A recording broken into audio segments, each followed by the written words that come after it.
So the gang stalkers, the organized stalkers, have admitted in my previous videos that they're gang stalking, not in those words.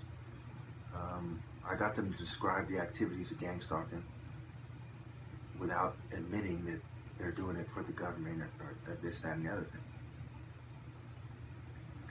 And, it's very interesting when you couple it with all the things, all the proofs I have. I mean, I have so much proofs of an organized effort to harass me, cyber attacks, cyberbullying, smear campaigns. I have a gang stalker on record saying that she was asked by this guy who went out of his way to single me out, this atheist guy, sounds gay, to provoke me so that I go back to the psych ward. I mean, on record, they are trying to drug me, and they are trying to get somebody to be reasonably upset, so they act up, over a long period of time. Everyone knows that if you fuck with people over a long period of time, they're very likely to flip out. That's just common sense. You don't have to, be an expert on human nature, because there really is no expert on human behavior. We're all individuals, and nobody understands human nature or environmental factors. And, it's all theories and hypotheses. Everyone knows that, psychology and psychiatry are all based on theories, and they run with them.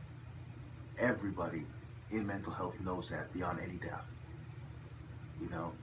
There's a huge argument about how much psychiatric medication helps. There's a lot of bias, but everybody knows that these are theories.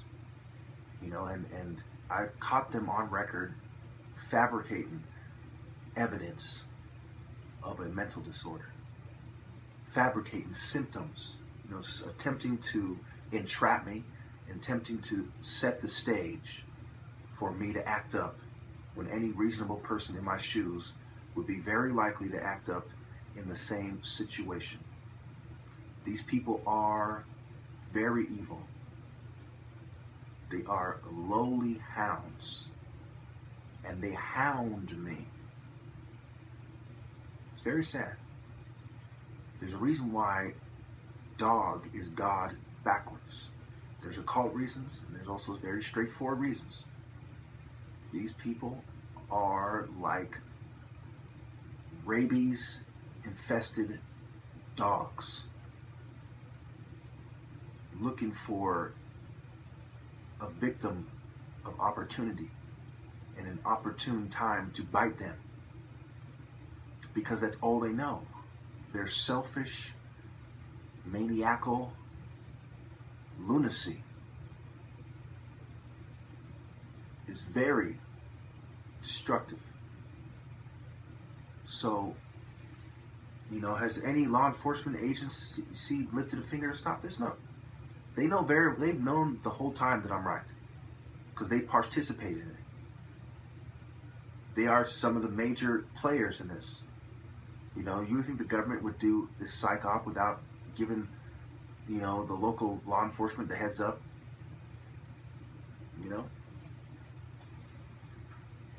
I mean, it's just absolutely abhorrent.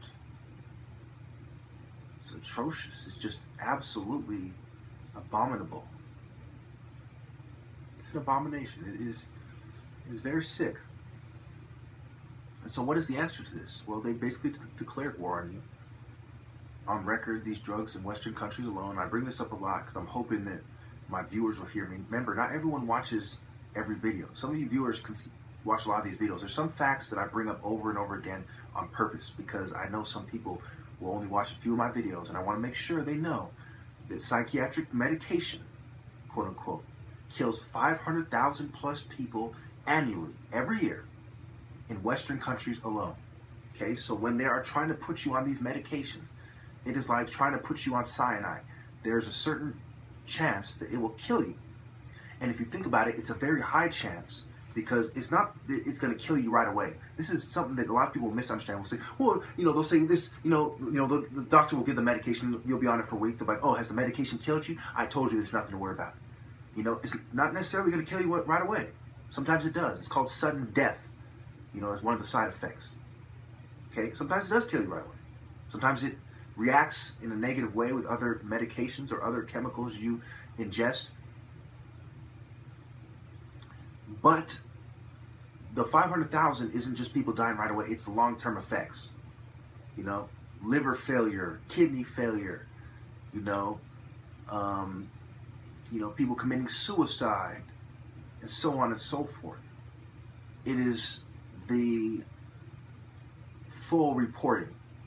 Because when you think about it, the people who are against these drugs, they're not as hell-bent to prove their point as the people who are for them. The people who are against them don't have billions of dollars. They don't have a multi-billion-dollar industry funding them. All they want is the truth. All they want is to help people. The people who are for them have huge financial reasons for, lying about their studies. They are extremely biased. We all know what happens when there's thousands of dollars in line. People get shot in the streets over a $10 dice game. Imagine billions of dollars at stake. Will people lie about it? Of course. If they didn't, I would be extremely surprised. And these are people who kill 500,000 people a year in Western countries alone and cover that up. What kind of people are these? These are killers we're dealing with.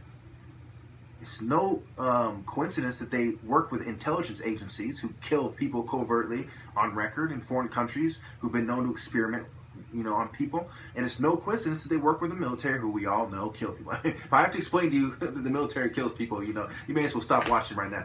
But anyway, so, we are dealing with killers who have declared war on you, and they're not exactly losing any sleep over it. They don't exactly care if you're innocent. When they bombed the hell out of Iraq for shock and awe, did they say, well, there's a bunch of innocent people here, let's not hurt them? Or did they say, we have an agenda and we're going to kill to get it. We're going to make a killing and we're going to kill. It's how it is. So, I know some of you just really struggle with the idea that there's a war being waged against you. A lot of you are like, well, I'm just going to kind of, be a Buddhist, or I'm going to, turn the other cheek, or I'm going to pray, and, So if you were on a battlefield and you're getting shot at, and, RPGs flying by you, and tanks and artillery and, airstrikes and all that, you would pray? These people have waged war on you, and they intend to kill you. And it's going to have a very negative effect on your family, whether or not they're helping them out or not. They are attacking you to kill you, and they are affecting your families by default. They have no regard for your pain or theirs. This is war, okay? The only difference between their side, the major difference between their side and my side, other than they're evil and I'm good, relative to them, is that I have to convince the people on my side that there is a war being waged here and that we are supposed to fight. They don't have to convince their side that. They're doing it consistently, frequently, ultimately.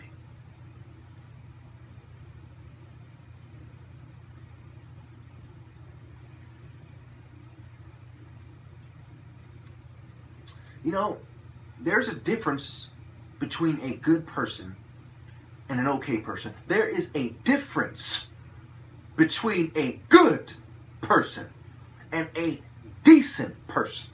You see, in situations like this, an okay person won't do anything. He'll just let it play out because he's okay. I'm okay with it. I'm an okay person. I don't put my neck out for anybody. I just go along to get along. That's an okay person. He tries hard not to harm anybody. He's a decent person. But a good person addresses the problems in society. And this perhaps might be why Jesus said, no one is good but God alone. And I will tell you this now. Let me tell you this now.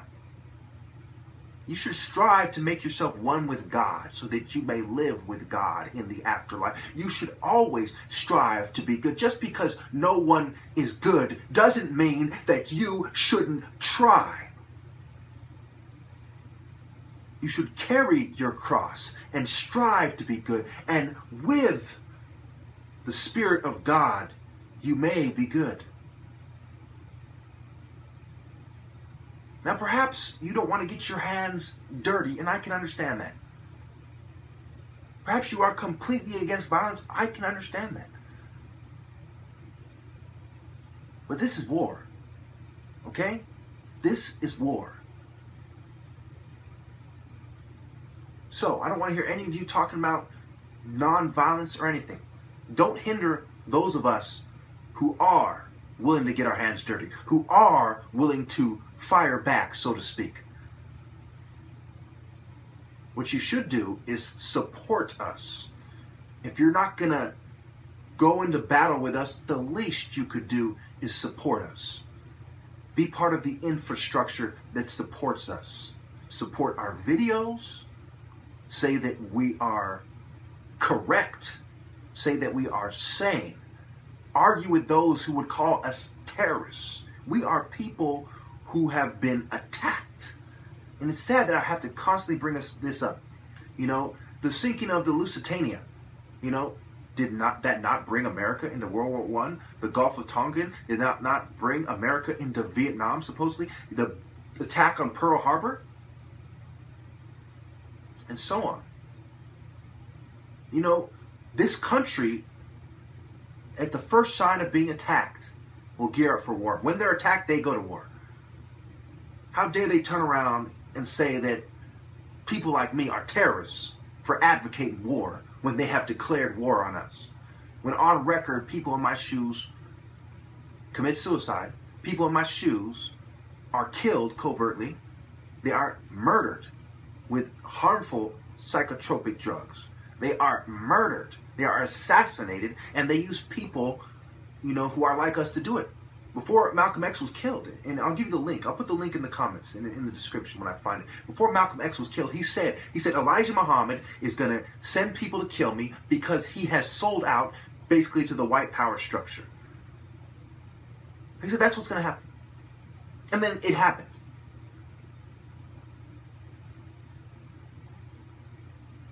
Martin Luther King said, I just want to do God's will. And he was killed not long after that final speech. He said, there's people who are threatening me, and I just want to do God's will. And he was killed.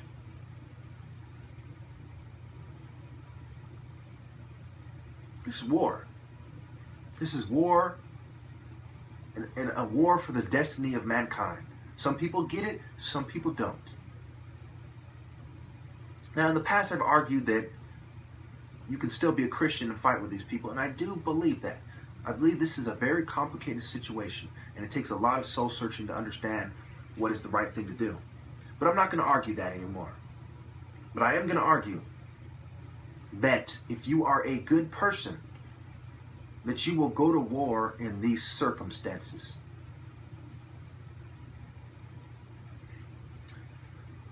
It's one thing to turn your other cheek. It's another thing to turn your back on those who are suffering.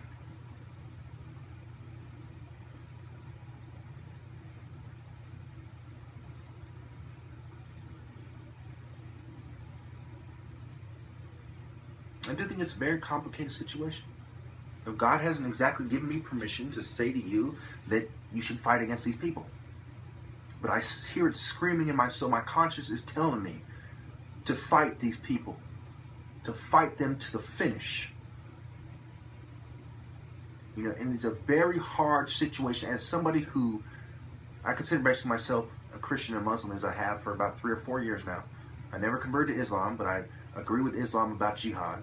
But I'm pretty much a Christian besides that, except for the divinity of Christ. I see it the same way as Isaac Newton, that God is greater. The same way as Muslims. We're almost out of time now.